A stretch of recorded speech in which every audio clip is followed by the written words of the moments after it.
I'm Kevin Jacobsen of Gold Derby here with Sheryl Lee Ralph, who plays Miss Barbara Howard on Abbott Elementary. And I want to just start with the reception of this show, which has been very positive. What would you say, just having been in the business for as long as you have, what would you say is just the key to a great comedy, something that sticks with the viewer like this show has? First of all, this has been one of the most amazing moments in my whole career. And I have had some amazing moments in my career, but I honestly have to say, if there's ever a golden ticket to be had in the industry, I feel like I got the golden ticket. I, for one, am part of a cast of people that I actually enjoy being around, and I don't have to fake it for the most part. I mean, I have a great time with them. I have a room full of writers who there's a lot of talk about, the show must be ad-libbed and all of this. And no, there are not a lot of ad-libs because really it's on the page, it's written there in the script. And I have a boss that is half my age, and I actually love her. And we are having a wonderful time. So I am thrilled. And for me, at this stage in my career, I joined Screen Actors Guild at 19 years old. And at that time, at my age, 19, the industry was unapologetic about saying, one, there's really no room for women, and there's really no room for Black women. And this is really not the industry for you, and it wasn't softly said, it was out loud said.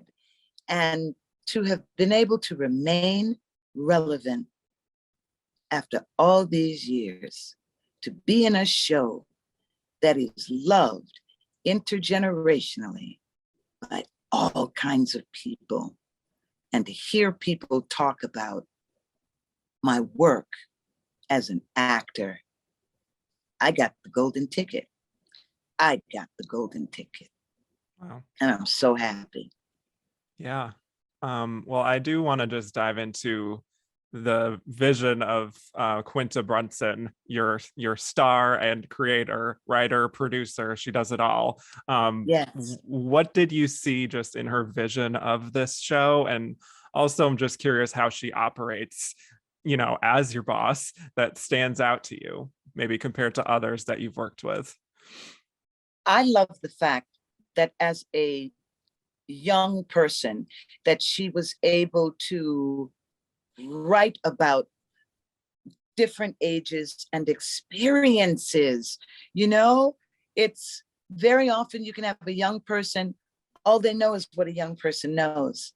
But here we have this young person who is experiencing the world in its totality, where we get a show that parents can say, my God, finally, a show that I can watch with my child and not be embarrassed about what I might be seeing on the screen, or being uncomfortable about what they're seeing on the screen. And the fact that here we have a show that we can laugh together, and at the end of it, think about it with each other.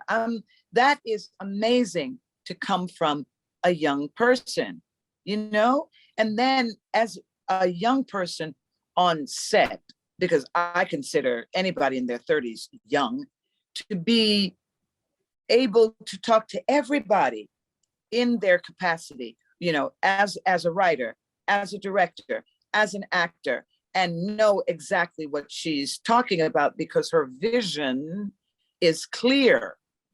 Very often you can talk to some people and they don't know what they're doing. They know what they're feeling, but then they just want you to give it to them. And it's like, okay, I don't know what you know, but can I do what I think you want me to do? With her, it's always, no, can you be a little bit more irritated with her? I know you're going to be nice, but I need you to be more irritated. And I'm just like, okay, I get that. That was very simply and well communicated. She's very good at that. every show I've always worked on, the tone and the attitude of the company always starts at the top. We have an incredible company of people because at the top, we have someone that leads with love, smartness, inclusion, understanding, and wisdom, and it works. That's how Certainly she works. does. Yeah. Well, one of the more interesting dynamics to watch play out actually is between the two of your characters of Barbara and Janine, where Janine really, really looks up to Barbara and sees her as her work mom. I'm just curious, even with her as the showrunner, how much does any of that dynamic sort of bleed into the dynamic that the two of you share? Maybe in the beginning when she was hiring you on, was there any sense of her deferring to you because of your industry status at any point? Did you feel like you could give her advice on things? Like, what is that dynamic? As a human being, I really don't like to give advice, especially when it's not asked for. Fair. I believe that you keep your thoughts to yourself unless somebody is asking you for what you think. But she and I have wonderful conversations. We have conversations about life. She is constantly trying to encourage me to really, really figure out how to use my doggone social media to the best advantage, because sometimes I just download incorrectly. But she's always very good at saying, we got to get you help. Oh. And I thought to myself, wow, I wish Barbara Howard had been as open as I am to about getting technological help and assistance. But we just work well together. I was always an old soul. I was young, always very old. And I see the same thing in Quinta. She is young, but she is wiser beyond her years. So I see myself in her. Yeah. Well, maybe speaking to what you were just referring to a little bit, there's this theme that's very resonant with Barbara in how she's trying to adjust to this newer world that is changing quite rapidly. Like the new tech episode is an obvious example of that. I'm Yes. wondering, with that sense of her having to adapt, or maybe even to try to let go of her pride a little bit, like how much did you feel like, oh, I understand what she's going through? You know what? At first, I really didn't, because, and Quinta and I would laugh about that. She said, unlike Mrs. Howard, you're pretty good at this, and when I get a little bit confused about it, I do seek out the help so that I can learn and be better at it, because I believe that if you wake up every morning, then you're 1 foot into the future, one step, one day into the future. And if you don't want to get left behind, you really, really do live that day to the fullest so that you can keep up, So for me, it's all about, okay, I might not love it as much, but I've got to learn. I've got to keep up, and that's all part of staying relevant. I always talk about the woman and the blue eyeshadow, because when I was young in the 60s, it was blue eyeshadow. And I remember being a little girl and I wanted to wear blue eyeshadow. Well, by the time I got to wearing makeup, blue eyeshadow was out of style, but so many women were still wearing blue eyeshadow. And I was just like, oh, wow, they really need to change that shade of blue eyeshadow or find another color. So I'm always about finding another color. And that just seems to work for me. Wow. Well, there's also something kind of poignant about the finale too, with how she's realizing that her favorite reptile at the zoo, who arrived there the same year that she did when she started teaching, is now being retired, and it sort of just prompts her own internal conflict about whether she should continue on. But then she ultimately decides today is not that day that she retires, which I love. But we've seen how even though she loves teaching her kids, I think she's also developed these bonds with the other teachers. And I'm curious, just from your perspective, how much her decision to stay on in the end is also partly motivated by just her relationships that she's made at this school. Oh, you know what? I my whole family, I'm surrounded by educators. Everybody's Mm, educating or teaching in some fashion. And I remember when my dad decided to retire university as a professor, and because he had gone through every level of administration and finally ended up on the college level. And the day he decided to retire, he said, I have to do it quickly and I have to move right now or I'll stay too long. And mm, I'll never forget that. He didn't want to leave his students. He didn't want to leave the people that he was working with. And I think he thought that if he left, that those bonds would be broken. But my father has since passed away, and his associates, students still reach out to me with memories of him for today.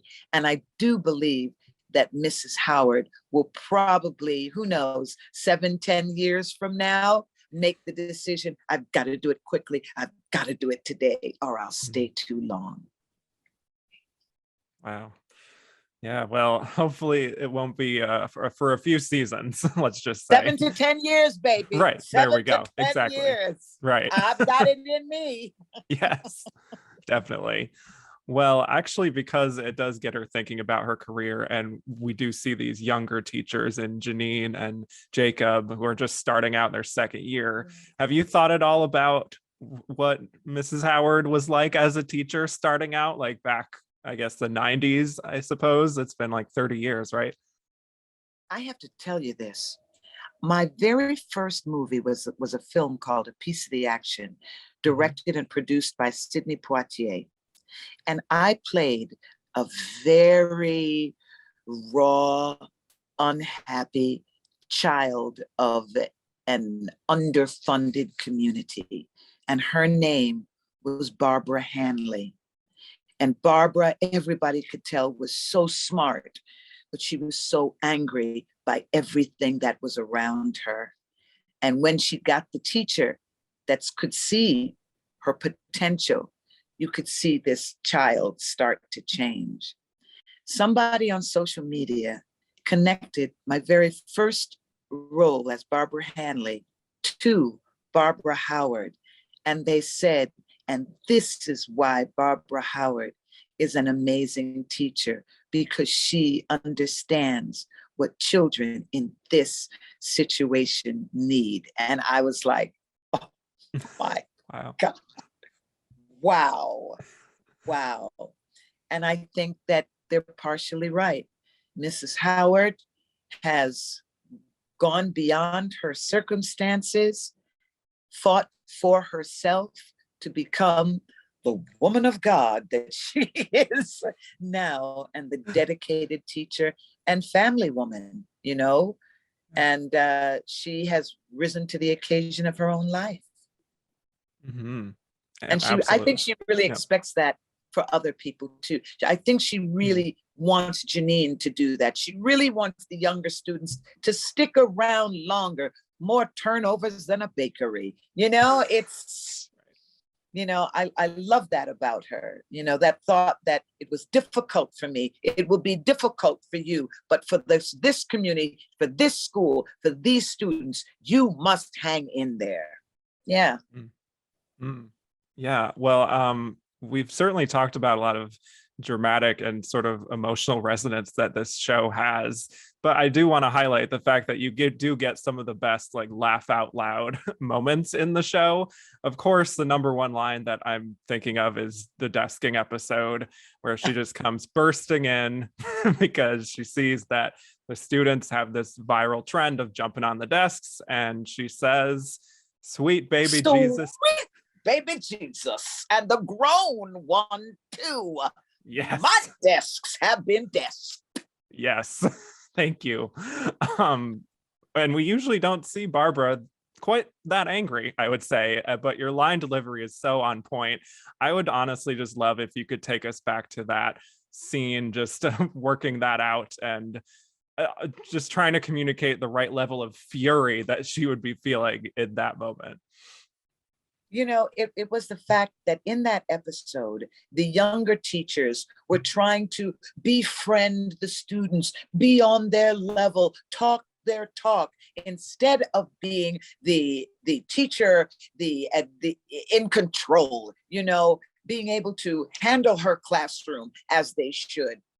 And she felt that she had a level of respect that they would not cross, that they would not dare desk her after everybody else has been desked. And here she is on her high horse, and she says, well, I think that sounds like a you problem.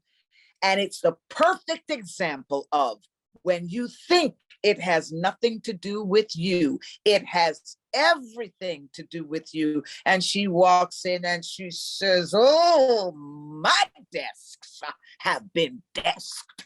Sweet baby Jesus. She had to call on Jesus, the young one and the old one, So it's that sort of indignation and the realization that, honey, we are all in this together. You too have just learned a real good lesson. It's truly an incredible moment. Thank you. A true highlight of just this first season. But now we're heading into season 2. Congrats on that pickup, and moving to the great time slot of Wednesdays at 9 p.m. on ABC.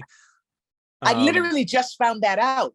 Yeah. I just found that out, and I was just like, oh my God, this is real. This is crazy real. Yeah. Mm-hmm. Well, Wednesday, the greatest, one of the greatest comedy nights. It is, especially for ABC. Well, I've asked this of some of your other castmates, but do you have pairings of, Barbara and another character that you're hoping to see more of in the second season? Something, throughout all of the episodes, I've had some wonderful pairings. You see me paired up with Melissa. You see that that's a wonderful relation there. You see, of course, the relationship with Janine. You've seen the relationship with Tyler, and the wonderful seeds planted with Chris Perfetti. Oh my God, in those garden scenes, and the fact that even in passing, Mr. Johnson and I, we understand those Johns. We understand those young bulls. We understand, and we've been through it. I would really, I guess the last frontier would be getting into the head of Ava, because there's a line where it says, she is just the latest in a long row of people who will do absolutely nothing. And I wonder if there's some sort of a pairing that might help her do something, especially since she has a platform of power. What can Mrs. Howard help Ava do? Yes. Yeah. I hope Quinta is listening, because I definitely agree. Oh, thank you. Yes. Well, we're out of time, sadly, but for those of you watching, subscribe for more interviews and go to goldderby.com to make your Emmy predictions. Ms. Ralph, truly thank you for talking with me today. Thank you very much. And thank you for your support of Abbott Elementary. And I'm so happy that we've got ABC and Disney on our side, because only great things will happen. Thank you.